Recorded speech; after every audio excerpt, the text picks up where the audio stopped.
oportunidade, né? A gente talvez não tenha tirado um tempo para falar com Deus, né? Ou se falamos assim, tão preocupados, né? Com a correria do dia, aquilo que tínhamos para vencer no dia. E é um privilégio para a gente, né? A gente parar um pouquinho e poder agradecer a Deus. Eu creio que o coração do Juninho e da Milene também tem muito mais gratidão, né? No coração, né? Porque a gente chegou aqui, a Milena estava falando, né? Antes eu estacionava a minha moto aqui, né?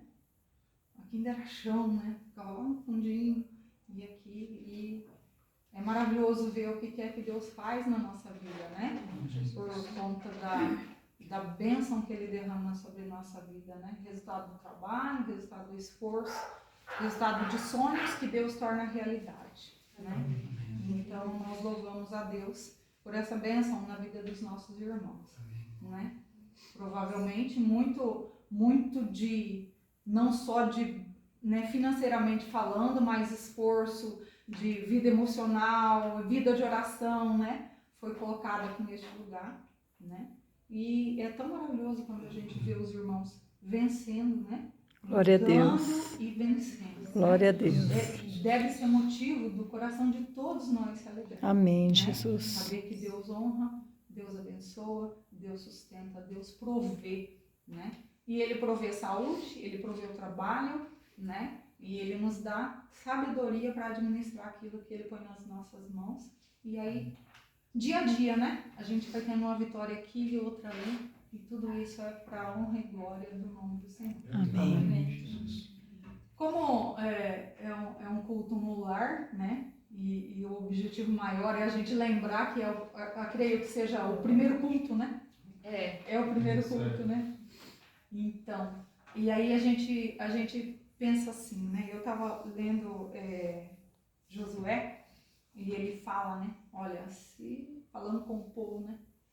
Olha, se parece bem para vocês servir a outros deuses, os deuses que os pais de vocês serviam, ou aos deuses das pessoas que moravam nessa terra, né? Que Deus nos deu. Vocês escolhem. Ele disse assim, mas eu e a minha casa serviremos ao Senhor. Amém, né? Jesus. Então, uma decisão sábia, né? Uma decisão sábia e um conselho, né? Para o povo. Nós estamos falando a pessoas que escolheram, né? A servir o Deus vivo, né? E aí eu fiquei pensando, eu falei, no que a gente poderia refletir nessa noite, né? Nessa oportunidade em que a gente celebra a Deus pela conquista dos nossos irmãos, né? E celebra a Deus pela oportunidade que Ele nos dá de reconhecer, porque muita gente não reconhece, né? De que é Deus que provê todas as coisas. Às vezes a pessoa fala, eu trabalhei, eu fiz, eu consegui. E nós não fazemos isso, né? De sã consciência nós não podemos fazer isso, porque nós sabemos que acima de todas as coisas nós servimos a um Deus provedor, que é o que nos dá o trabalho, que nos dá a saúde e que nos dá, por fim, as condições para que a gente possa realizar os nossos sonhos, ou caminhar realizando os nossos sonhos, né? Porque hoje a gente realiza um, aí a gente já sonha outra coisa, e ali na frente a gente vai lutar para que aquilo se torne realidade, e assim por vezes, né? E aí eu fiquei pensando, uma casa, né? Uma casa construída com esforço, né?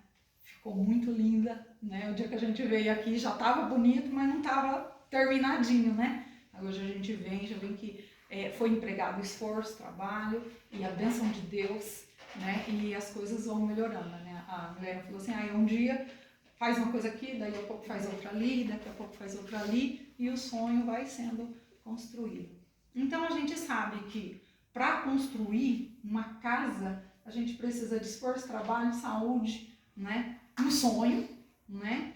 E aos poucos ela vai acontecendo. Mas o conselho aqui de Josué ao povo faz a gente refletir um pouquinho da diferença de uma casa e de um lar, né? Quando ele diz ali, eu e minha casa serviremos ao Senhor, ele não estava falando dessa beleza que a gente está vendo aqui, ou daqui, ele estava no momento observando. Ele estava falando de uma coisa muito mais profunda, né? Uma casa, ela pode ser construída aqui e de repente você enjoar e falar, não quero mais essa. E vou pedir para Deus outra coisa em outro lugar, e Deus dá condição e faz em outro lugar. Essa casa vai ficar aqui, vai ser construída outra. Não é? E é assim a nossa vida, né? Quando nós já moramos em muitas e muitas casas, né? E às vezes é um sonho constituído, passa um determinado tempo e fala, não, acho que agora eu vou morar em tal bairro, vou investir em tal lugar, e aí vai acontecendo os sonhos, né? E são edificações que vão ficar no lugar onde a gente colocou elas. Mas Josué, ele dá um conselho tão interessante aqui pra gente, que ele dizendo para o povo, ele fala assim, olha, vocês escolhem. Mas aí ele fala daquilo que ele resolveu para a vida dele. Ele fala, eu e a minha casa serviremos ao Senhor. Ele, na verdade, ele estava falando da sua família. Ele estava falando de uma coisa que vai além de uma construção. Ele estava falando de um lar. Né?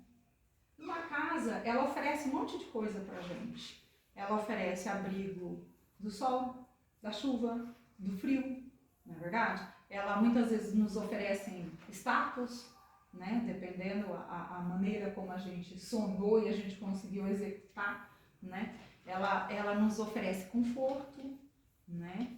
E tantas outras coisas aí que a gente pode, momentos de lazer, né? E reunião da família, tantas outras coisas, né? Mas um lar é diferente de uma casa, né? Nós podemos morar numa casa e não ter um lar, né? Mas podemos não ter casa, mas podemos ter um lar. Porque o lar, ele tem um sentido muito mais profundo do que a gente possa, muitas vezes, devotar a uma casa. Temos uma casa. Amém. Glória a Deus. Bênção de Deus, fruto do trabalho, né? Da dedicação, do cuidado. Mas ter um lar é muito mais profundo, né? Porque o lar é um lugar onde a gente tem o desejo de sempre estar. Você já saiu, viajou? Às vezes você está num hotel gostoso, um lugar aconchegante, né? Todo cheio de bem estruturado, tudo. Aí a gente é feliz naquele lugar. Mas quando a gente chega em casa e abre o portão da nossa simples casa, geralmente o primeiro sentimento que a gente tem é assim, ai, graças a Deus, estou na minha casa. Não é verdade? E não é pela estrutura física, é porque esse lar que Deus nos dá, essa casa que Deus nos dá, ela não é só uma casa, ela é um lugar onde Deus nos faz feliz. Não é verdade? Nós vemos tantas famílias que o marido e a esposa saem de casa, vai trabalhar e às vezes um volta e o outro não volta, não quer saber de voltar, porque o que ele vai encontrar em casa não é um lar, né? O que ela vai encontrar em casa não é um lar, o que os filhos vão encontrar em casa não é um lar. Então, às vezes, outro lugar é muito mais convidativo, é muito mais um refúgio do que voltar para casa. Tem muitas pessoas que acham que voltar para casa é um castigo, né? Isso significa porque ele ou ela só tem uma casa, mas não tem um lar, né? Então, eu fiquei pensando nisso e falei, é uma coisa interessante para a gente refletir, né? Não importa o lugar que Deus nos deu. Se Deus nos deu um lar, nós temos tudo que nós precisamos, né? Que é um lugar onde os nossos filhos, eles vão ser educados, os nossos filhos vão receber atenção, vão receber cuidado. É um lugar onde a gente tem felicidade para poder voltar. É um lugar onde a gente desfruta das bênçãos de Deus. Glória a Deus. Na nossa vida, né? Quantas pessoas são bem-sucedidas em tantas outras coisas, mas não tem um lar. Às vezes tem uma casa top, às vezes tem assim, posses imensas e daria tudo isso para poder ter um lar, né? Então, é uma proposta da palavra de Deus para a gente agradecer a Deus por tudo que Deus nos dá. Se Ele nos der posse, amém.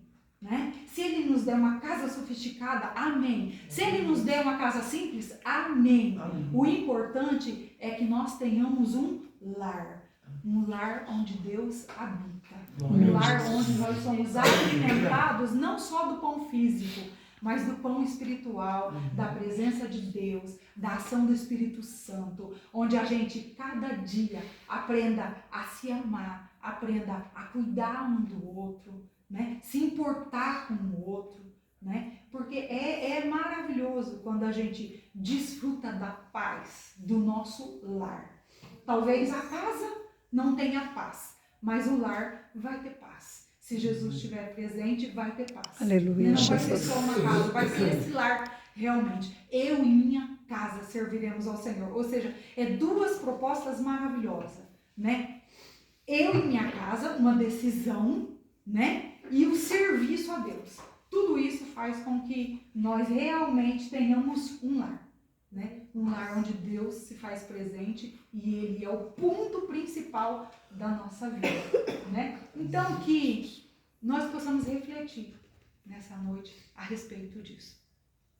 Tudo que Deus nos dá é maravilhoso. Amém, Né? Jesus. Não importa, não importa como dizia, dizer o grau de sofisticação do lugar ou da simplicidade do lugar. A diferença vai ser se Jesus está presente. Então, onde Jesus estiver presente, é o nosso lar.